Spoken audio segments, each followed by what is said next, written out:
Hola, mi nombre es Hanna Nicole Cañón Rodríguez y yo vengo a presentarles mi sustentación de español en que les hablaré y les narraré sobre la generación del 98 y la del 27.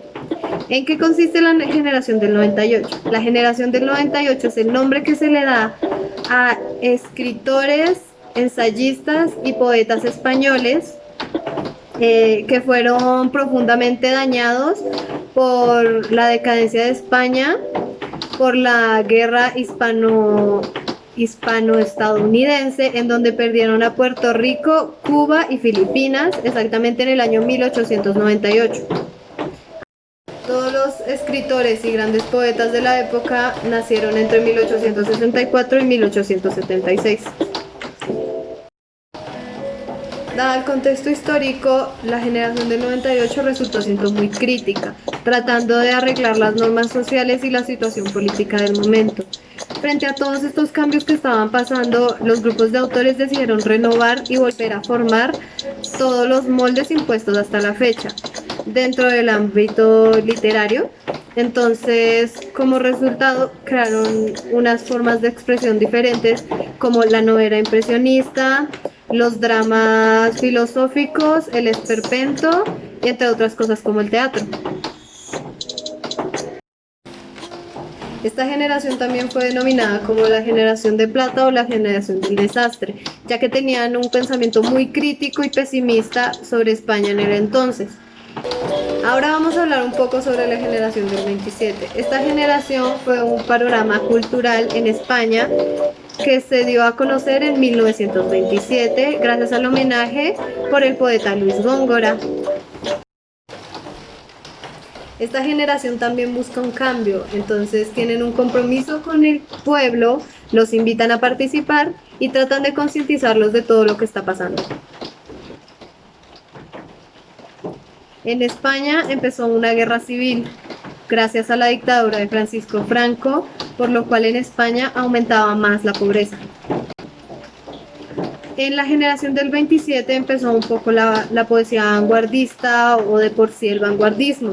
El ultraísmo y el creacionismo eran como énfasis en la época. Las primeras vanguardias reciben temas y formas importantes en la ciudad o en el estudio de la moda en el entonces, o poemas o a poetas que tenemos como a Salinas, Alberti y Diego.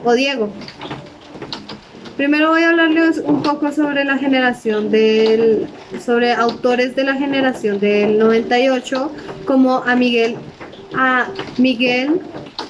de Unamuno, que nació en Bilbao en 1864. Fue un escritor, poeta y filósofo español. Estudió en la Universidad de Madrid y en la Universidad Salamanca. Murió en 1936. Luego está Ramón Mario de Valle. Nació en Villanueva de Arona en 1866. Él fue dramaturgo español.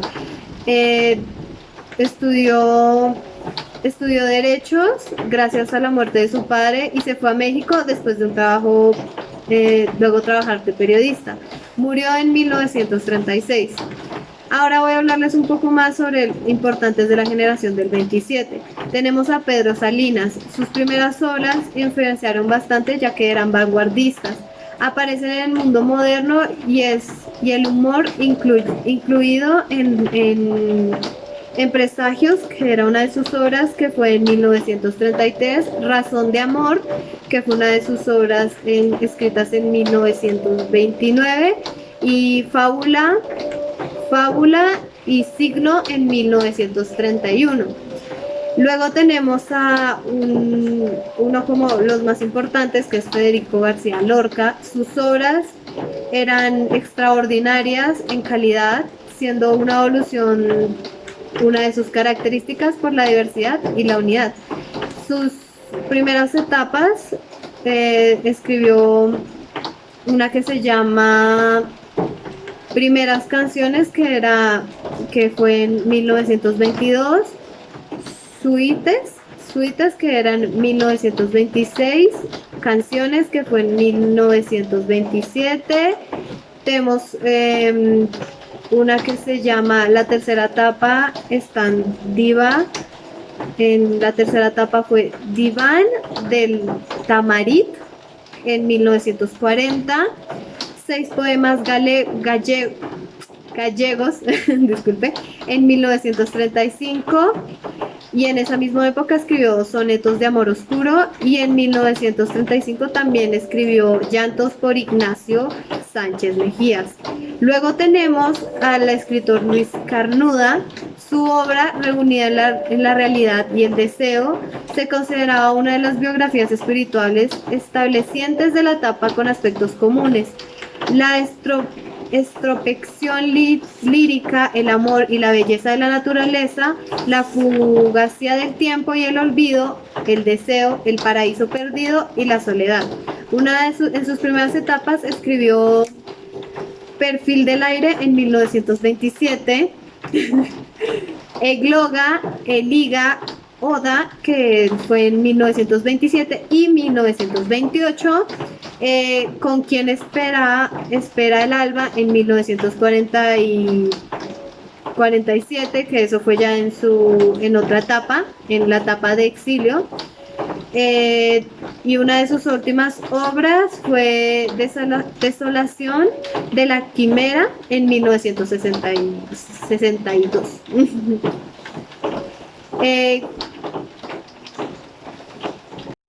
Dejando de lado el vanguardismo que vimos en el periodo pasado, vamos ahora a hablar del cuarto periodo, en donde hablamos de la literatura contemporánea de 1940 a 1990. Empecemos con el contexto histórico, ¿sí? Hablemos de el mundo en la Guerra Fría. Después de la Segunda Guerra Mundial, cuando la potencia eje de ese entonces, que era Alemania nazi, Italia y Japón, fue derrotada por las otras alianzas que fueron Reino Unido, Francia, Estados Unidos y la Unión Soviética, las fuerzas mundiales se vieron en dos bandos. Estos dos encabezados por dos cabezas militares más fuertes de los aliados, que eran la Unión Soviética y Estados Unidos. La Unión Soviética representando a los comunistas y Estados Unidos representando a los capitalistas. Ellos decidieron no hacer una guerra bélica, ya que pues como el mundo acaba de estar en dos guerras muy fuertes, no querían sumergir a otros países en algo tan horrible. Entonces empezaron algo que denominaron la Guerra Fría. Estos dos empezaron como a hacer tres tipos de cosas para contraatacar a los otros. Era como propaganda política, donde hablaban de sus ideologías, de cómo sus ideologías eran mejores, cómo la otra ideología estaba mal, cómo sus pensamientos debían ser corregidos y cosas por el estilo, haciendo quedar mal a la otra ideología. Luego hacían ayudas económicas a otros países, que era como un soborno para convencerlos, así como endulzarlos, para atraerlos y tenerlos como aliados. La otra forma también fue el bloqueo de fronteras, en donde decidieron estancar la economía de los otros países para que no pudieran dar comercios o de transición o de tránsito, para como estancar la otra economía del otro pensamiento, creando algo como el muro de Berlín, que es un gran ejemplo de esto. La Guerra Fría finalizó gracias a dos acontecimientos, los cuales fueron el diálogo entre John F. Kennedy, que era el presidente demócrata de Estados Unidos, y Nikita Khrushchev, es que no sé pronunciarlo bien, que era el secretario del Partido Comunista Soviético de 1963, y la otra fue por la caída del muro de Berlín en 1989.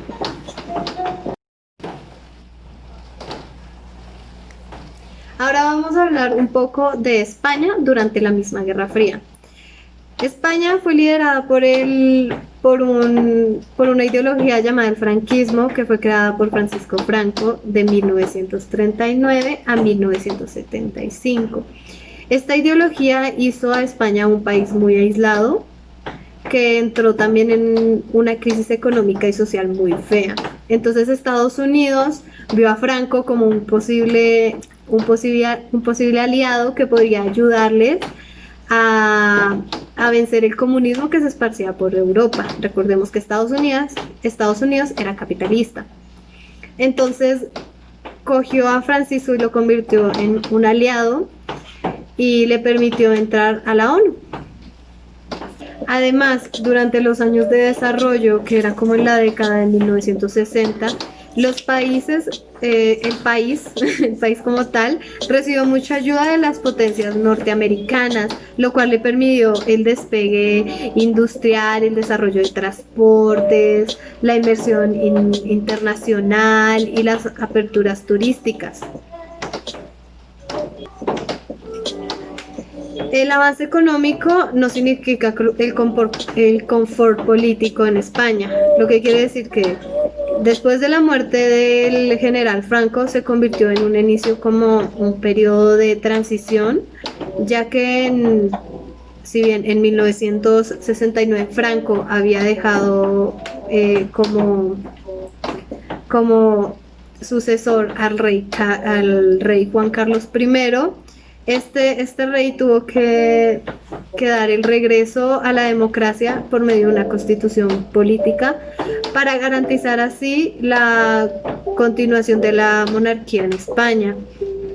El rey asumió el poder y instauró como una monarquía parlamentaria en la que el jefe de Estado se encuentra bajo los poderes ejecutivo y legislativo. Ahora vamos a hablar un poco sobre la Europa contemporánea. Después de la finalización de la Guerra Fría, el capitalismo triunfa, haciendo a Estados Unidos una superpotencia. Justo después de eso se creó el Tratado de Roma, que fue en 1957. Este tratado fue para abolir las barreras adyacentes, permitir el libre circulación de personas, de mercados y de servicios. También se firmó el Tratado de Maastricht, que no sé pronunciarlo bien, o mejor dicho, el Tratado de Países Bajos, que literal formalizó la Unión Europea, que esto permitió el progreso económico y social, y además de eso, hizo contrapeso para la superpotencia americana. En los años 40, la posguerra, o sea que nos atrasamos un poco, fue cuando llegó el franquismo al poder. Esto limitó un poco la libertad de expresión, de creación y de escritura, volviendo a una forma de poesía más tradicional, como el soneto y con temas religiosos.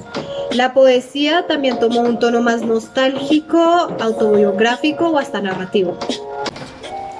En los años 50, la preocupación humana y social, se crean dos tipos de escritores líricos, unos que se llamaban los escritores líricos sociales y los otros que ya se denominaban la generación de los 50.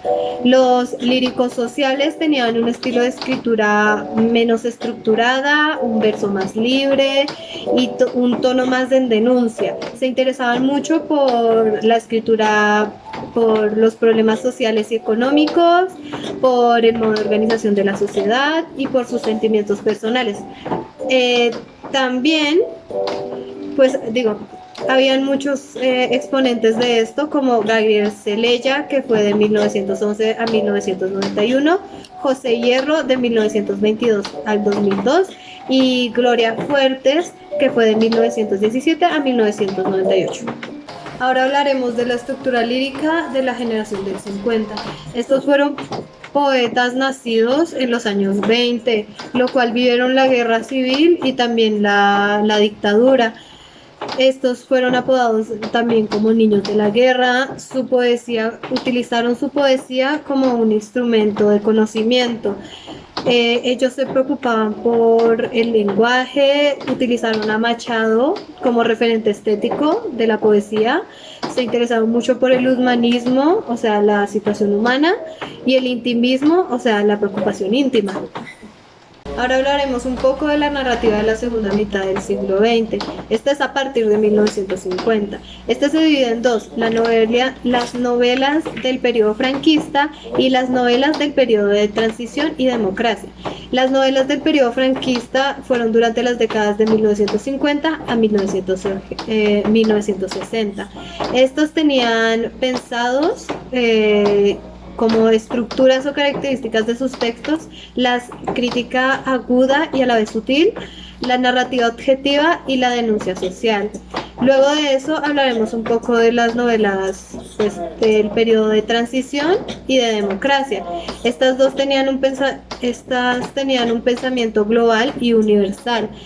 También las mujeres tuvieron mucha fuerza durante esta escritura narrativa, tales como unas fuertes exponentes eran como Ana María Matute de 1925 al 2014, Carmen Martín Agaite, que era de 1925 al 2000, y Josefina Aldecoa de 1926 al 2010. Y también se crean como unos subgéneros en este periodo, que eran los géneros de la novela negra, la novela de memoria y la novela experimental. Ahora vamos a hablar de la literatura de los últimos tiempos. Empecemos con la literatura a finales del siglo XX y a inicios del siglo XXI. En los años 90 y al inicio del siglo XXI gozaron más de fenómenos literarios diversos y plurales. Tenían una libertad en formas variadas y además se fragmentaron y hubo muchísimos temas más. Estos tenían como rasgos esenciales el retorno a la ficción, los autores no les interesaba narrar la realidad que vivían, tenían personajes comunes en obras como héroes, como cosas que ya conocemos, tenían nuevas estructuras, obras en los últimos tiempos ya no ofrecen la alineación argumental, tenían eclecticismos, en las obras se encuentra una mezcla de géneros variados y también tiene influencia del mercado. Con el surgimiento del término bestseller, muchos críticos se enfocaron en el objetivo de algunos autores en tener grandes ventas sin gran valor literario en realidad. Ahora vamos a hablar de la generación X, una generación que nació entre los años 60 y los 80. Estos utilizaban lenguajes coloquiales en sus escritos. Estos fueron educados más por la televisión. En sus escritos querían reflejar un mundo urbano, querían mostrar temas un poco pasados de tono como las drogas, el rock y los conflictos familiares. También tenía como reflejos de la cultura pop en ese entonces y tendían a banalizar un poco la violencia. Ahora hablemos un poco del ensayo ficcional. El ensayo ficcional fue creado por Enrique Villamatas, que nació en Barcelona en 1948. Este fue uno de los escritores españoles más reconocidos en los últimos tiempos. Él tendía a mezclar la realidad y la ficción en sus escritos, confundiendo a los lectores para que no supieran si es algo que en realidad vivió o es algo que inventó totalmente. Algo así como autoficción. Ahora vamos a hablar un poco sobre la poesía del siglo XXI. Estos temas eran más universales, no se clasificaban por género, tenían una temática vivencial de cosas que sucedían cotidianamente, un lenguaje bastante sencillo y también eran publicados virtualmente. Hay muchas personas que escribían, como un poema que se llama La inteligencia y el hacha, que fue escrito en el 2010, o Antonio Jiménez Morato, que fue escrita en 1976. Ahora vamos a hablar un poco de la literatura inmigrante, que es el último tema que les puedo exponer. Esta literatura empezó gracias al retorno de la democracia y el despegue económico, lo cual hizo que en España llegaran muchos inmigrantes de Europa Oriental, América, África y Latinoamérica. Entre estos la literatura africana y la literatura latinoamericana tomó mucha fuerza. estos empezaron a escribir en la lengua española y la lengua española y trajeron como vivencias de sus propios países, convirtiéndose en representantes de España.